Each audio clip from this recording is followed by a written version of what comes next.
With shit in their But it's like the ducks, they love the rain. They love the rain. And you know, if there was a flood, they'd love that even more, you know. But people, they hate it, you know, or some people do, you know. I mean, I must admit, I wouldn't want a flood, you know, in my, you know, lucky. I've experienced a few floods, mate, growing up in the Caribbean. I remember one time coming home from school, it was hard to even get home. It was so flooded. Trying to walk up the gap where I used to live, up the street where I used to live, got off the bus. Literally had to take off, literally the water was almost like up to my waist. No, honestly. The water was almost up to my waist. I had my school shoe, obviously I was going to school them times.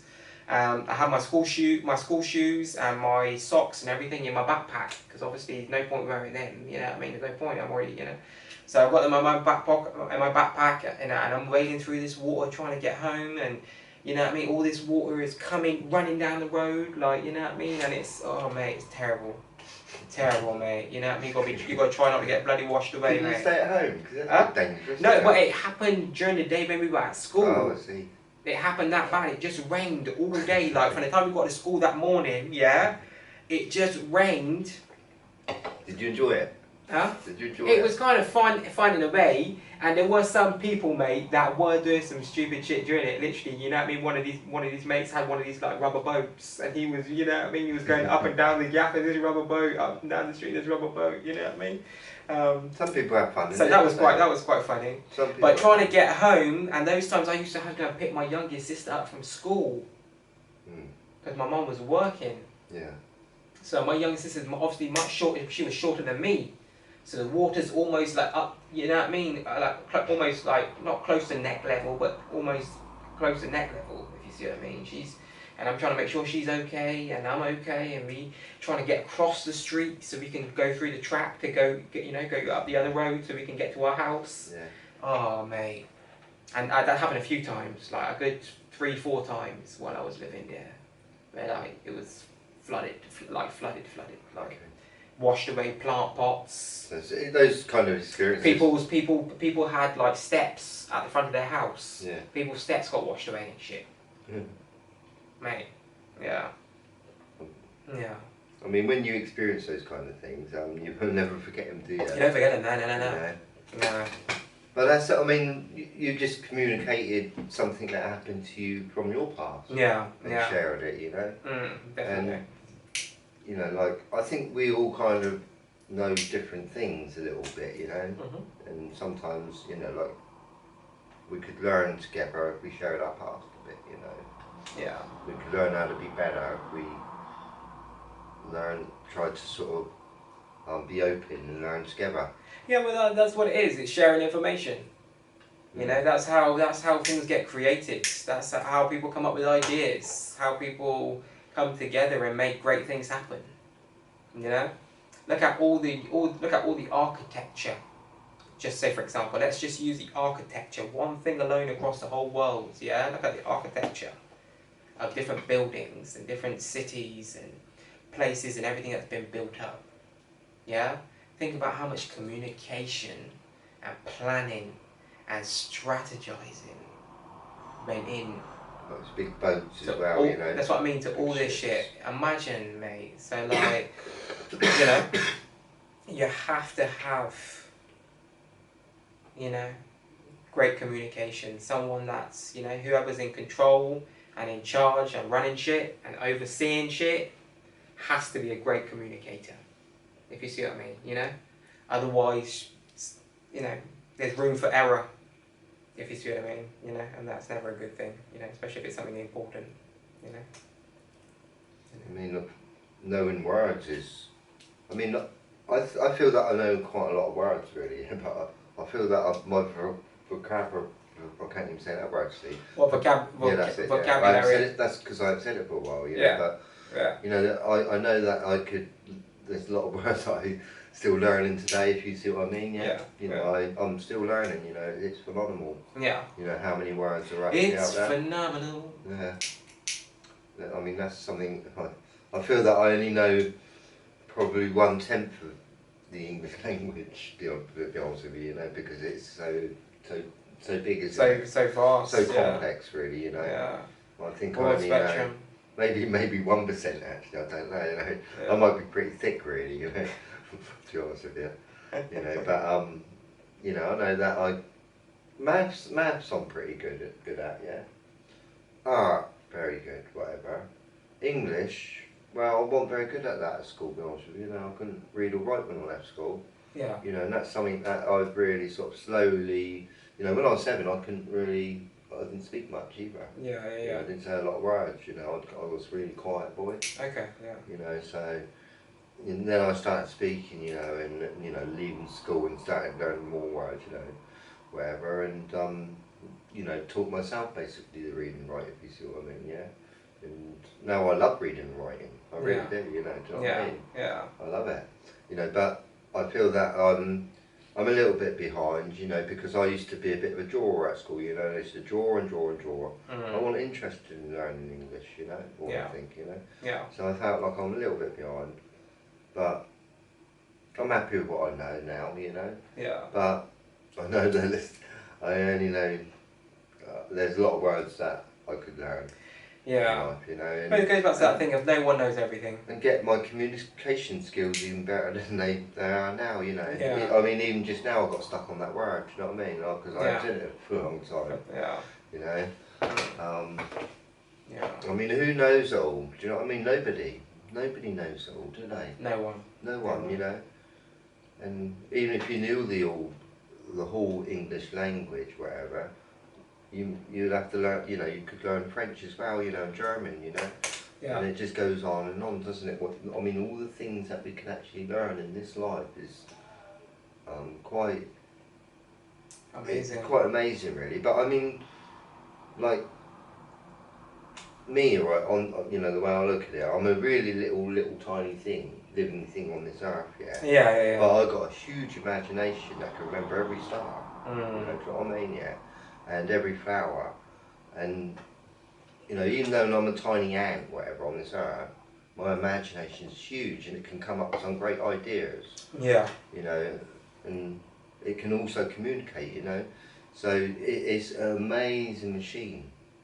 It's an amazing machine what we've got here. You know, it's a communication machine, isn't it? Definitely. You know, and also a visual machine, whatever, you know, what we've got here. Yeah. It's quite magical, if you ask me.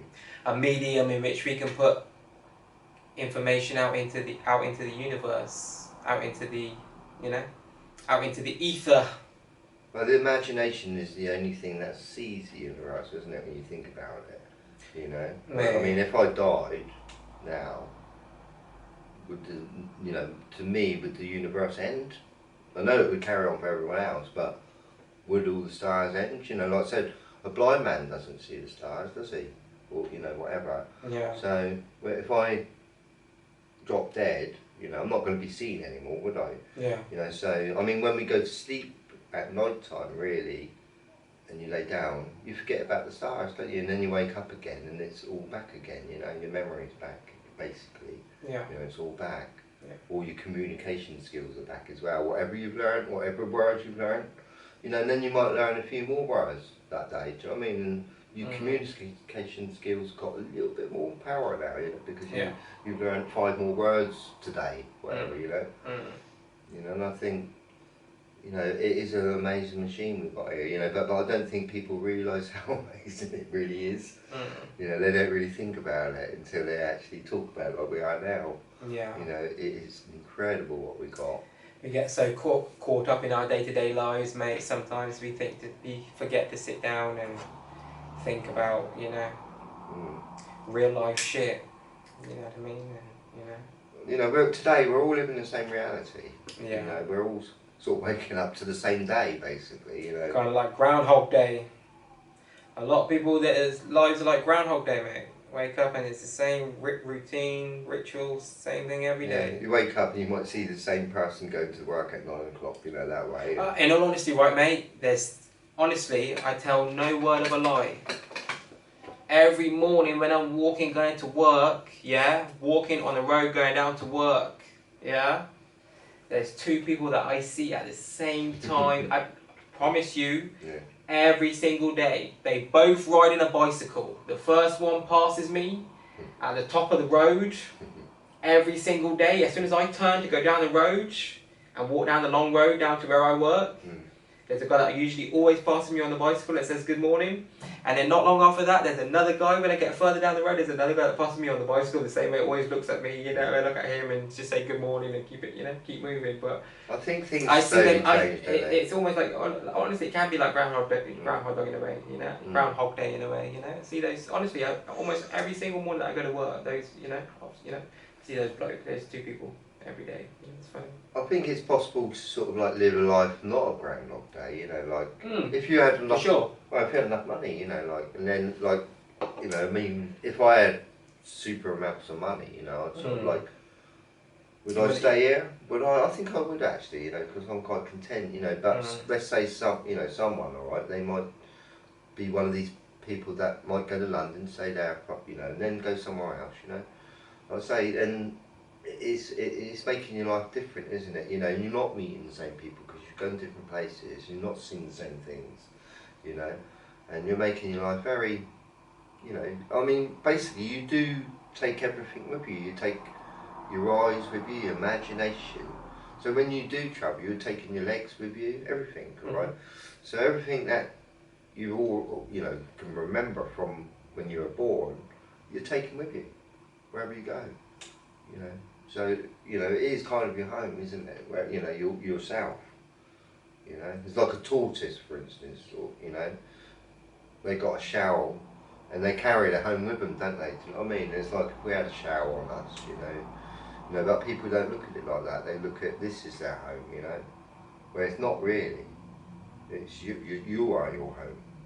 That's your home. That's what I think anyway. You know, you know, wherever it's like that song, wherever you lay your hat is your home. Yeah. You know, so. Well, there's an old saying too that I think rings true as well in some instances, is home is where the heart is at.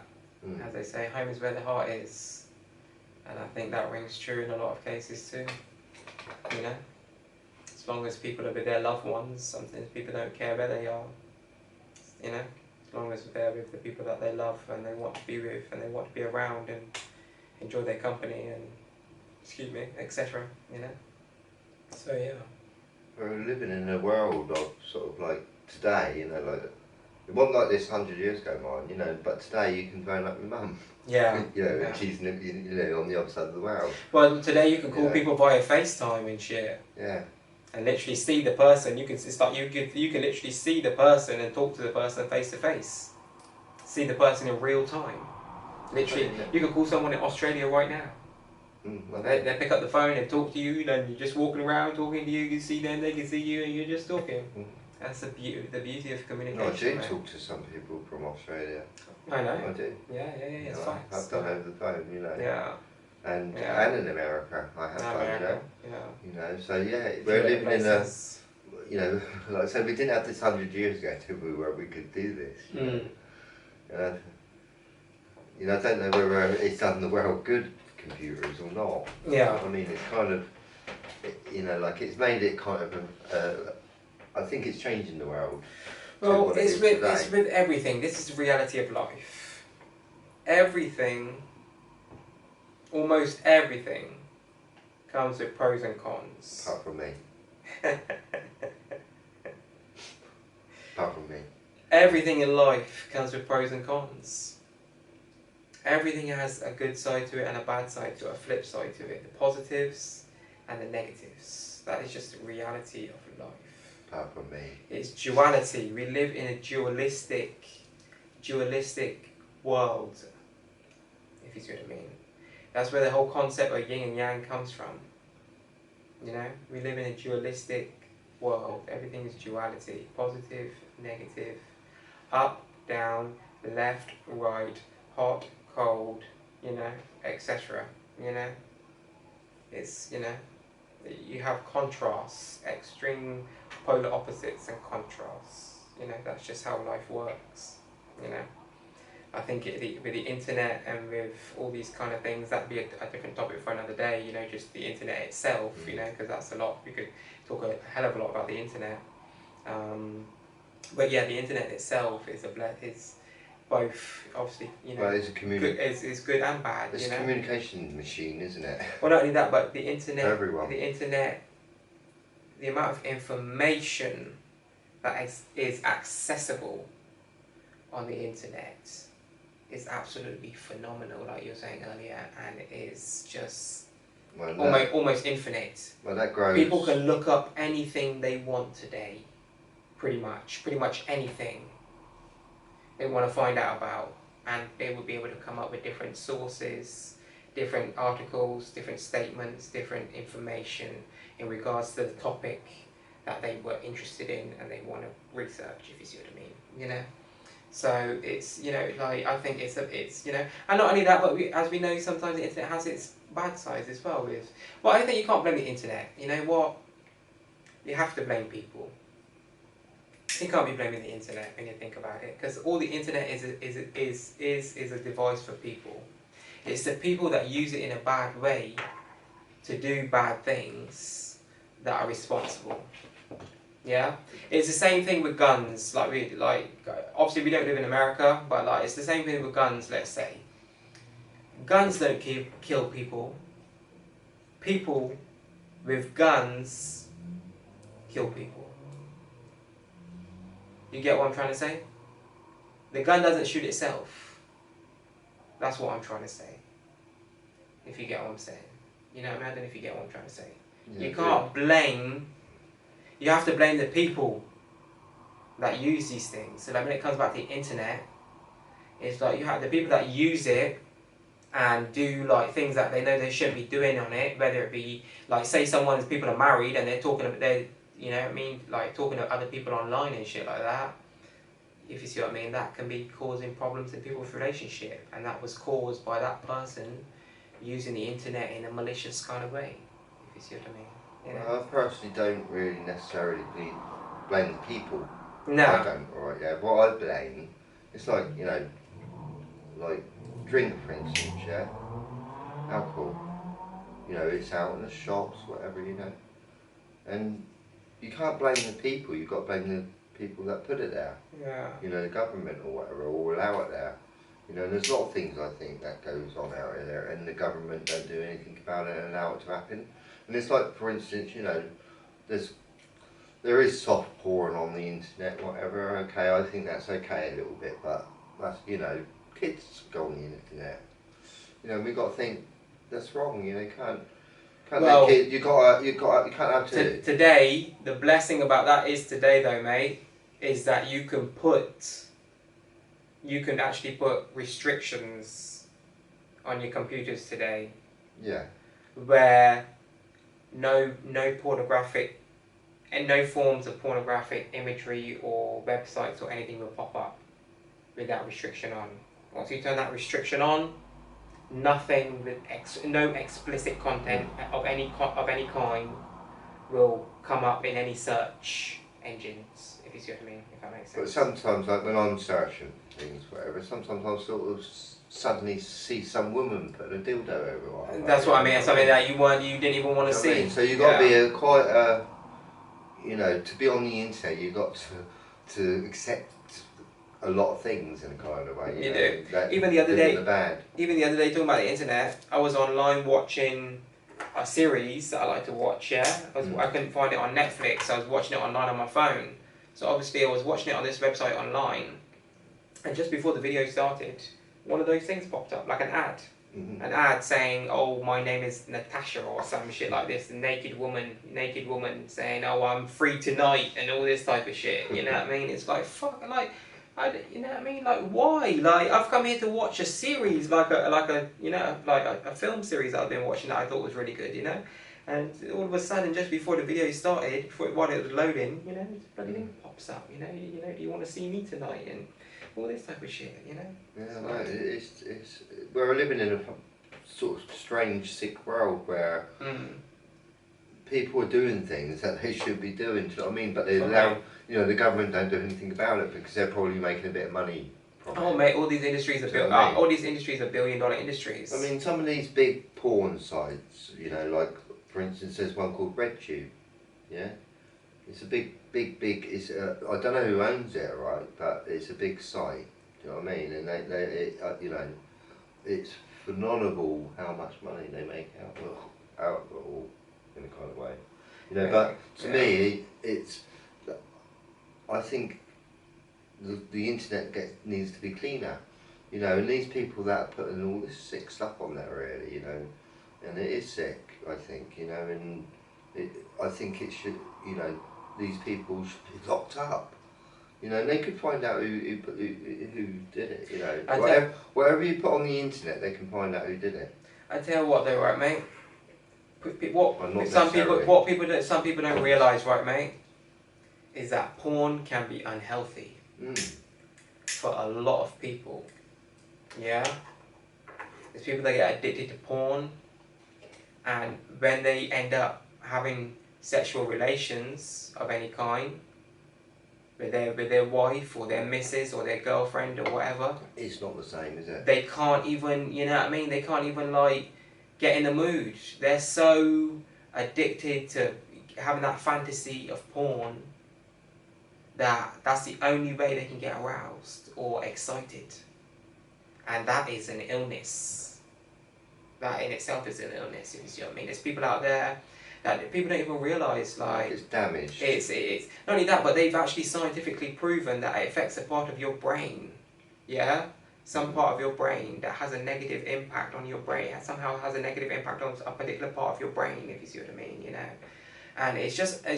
I think for some people, not everyone, because some people know, accept porn for what it is, it's porn, that's it, if you see what I mean, you know, they know it's not real, it's just fantasy, and, you know, if they watch it every now and again, once in a blue moon, and, you know, accept it for what it is, it's just what it is, entertainment, you know. But for some people, you know, they just get so addicted to it, and it just becomes unhealthy, you know, it dictates their life, you know, they get, you know, they find themselves watching porn all the time and shit, and that's just not healthy. And not only that, but like, you know, jerking off, like even jerking off and like you know, masturbating and all that shit all the time is well, they don't, you know, they don't even tell you like that kind of shit too when you're younger and shit, you know, growing up and shit, like doing that shit all the time is not good for your body either. Like, you know what I mean? Like, you're weakening yourself and your body, plus, you know what I mean, you're like, if you want to weaken yourself when you do have sex with your missus or whatever, you know what I mean, you're gonna be on fire, because you know what I mean, like if you like if say the last time you guys had sex was 2 weeks ago or whatever, because you were away or because you guys were just so busy or whatever and life got in the way, and you know what I mean, you hadn't got any for 2 weeks, and you know what I mean, you don't jerk off on that like that, the next time you know what I mean, the next time you with your missus, you know what I mean, you know. I think it's kind of cheating if you're sort of married, right, and you. Well, if she goes out somewhere, right, to her friends, yeah, and you're at home and you put a video on or something, whatever, you know, and you get, you know, and you've done something. I think it's sort of being, you know, dishonest, being disloyal, in a kind of way. There are some women that see it like that, actually. There are some women out there that, like, don't get me wrong, today, porn is more accepted today, if you see what I mean, because even some women watch porn. I know quite a lot of women watch porn today too. It's not just men, you know what I mean? Especially the younger generation. But the women used to get upset before, more so before, you know what I mean, in the past, where if they would catch their man watching their man watching a porn or something, they would get a bit upset because they would feel a bit like. Well, some women would like it, you know. So some women do like it. You know, there's all kinds of. It depends on the person. Yeah. But some people do see it like cheating, like you said. Yeah. I mean, with sex, there's all kinds of different people with sex, isn't there? You know, they all got different, you know, different bizarre whatever, you know. Yeah. But anyway, let's go back to communication, mate. We've got to get back to communication, mate. We've diverted. Yeah, to sex. Yeah. But sex is communication too. Yeah, and exactly. It is. And communication is important too, because you want to make sure everything is mutual. You know. I think, like, you know, going back to that, like, you know, like if you jerk off to a film and then you go and have sex with your girlfriend, whatever, you know, it isn't going to be so good. Nah. You know, and that's that. Nah. You know, and not only that, but you're weakening yourself too. Jerking off all the time like that shit, like you're weakening yourself too, your body too. So, even when the next time you might have sex, you might have jerked off so many times before you had sex with your missus. You know what I mean? Like, change the subject now. no, I know, but I mean just before we end off, you're just weakening yourself and shit, and it's just like I'm just saying, like, because people are talking about porn and shit, I'm just saying sometimes people don't realise that porn can be unhealthy too. People can overdo it with porn and just get caught up in the fantasy and don't realise that it's just entertainment. It's not really, you can't base most of your adult sexual relationships like porn. You know what I mean? You might meet 1 or 2 women in your life that kind of like that type of shit, but most women, you know what I mean, are not like that. If you see what I mean, if you get what I'm trying to say, they're not. It's not. So everyone's a little bit different out there, aren't they? Yeah. So women get brought up differently. Well, I was gonna say most of the women that I've ever been with in my life, mate, especially in my younger days, they were, you know what I mean, quite freaky and shit. But like, it was like, it wasn't like, it was not like, I don't even know how to say it. It was just not like today, if you see what I mean. Like, people overdo it today. Anyway, back to communication, mate. Yeah. What's the next thing we're trying to communicate? Well, we're communicating now, really, aren't we? We're communicating. We're trying to sort of think about communication, really, Yeah. And learn about it and Yeah. understand it a little bit more, Do you believe that we used to be able to communicate via telepathy? Yeah, I do. You believe that? I think there's a possibility we could as well. Well, apparently I read somewhere, like thousands of years ago, people used to be able to communicate with the animals without even saying anything. Yeah, I heard that too. And it's sort of like more sort of to do with the conscience. Yeah. And you could look at a dog or something a long time ago, right, and the dog would understand you by just looking at your expression. Yeah. Again, a dog will sense if you're angry. Yeah. Yeah. You don't have to shout. Do you know what I mean? You just go like that, and the dog will. Dog will jump. And I think as I say, sort of like, so man invented the motor like 150 years ago or something. And then slowly in time we've got the world we've got today. Loads of machines everywhere. And they're noisy as well.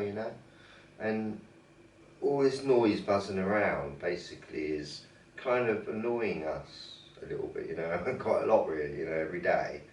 It makes people unhappy, and their imagination's falling up inside in kind of a way when they go outside anyway. When they come back in, I think their imagination comes back out a bit, they're a bit happier, But like a long time ago, I feel that before all this traffic and things, I feel when people went out, their imaginations were much bigger and more beautiful. Because it was more beautiful world back then, more butterflies. Yeah. So all the butterflies are basically gone today almost, Yeah. But like 150 years ago, I love living back then because like 50 years ago, it used to be quite a few butterflies around, and caterpillars. I used to see them everywhere. Yeah. But today I can't see any, so they're definitely going, and things. But I'm thinking 150 years ago, what did it look back 300 years ago? Mm-hmm. Was it more insects or something? I don't know, do you know what I mean? I don't know.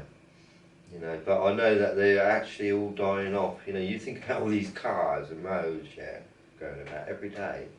And sometimes I do see ants walking across the pavement, when I'm walking, I do. But you think about all these snails, slugs, they're getting squashed every day. You might think they're all on the fields there, but sometimes they walk off the fields and cross the road, and then they die instantly. They're dead. You can imagine how many roads around this country doing that, killing all the little insects. In a kind of way, until there's nothing left. Yeah. And like I say, the next thing is the birds are starting to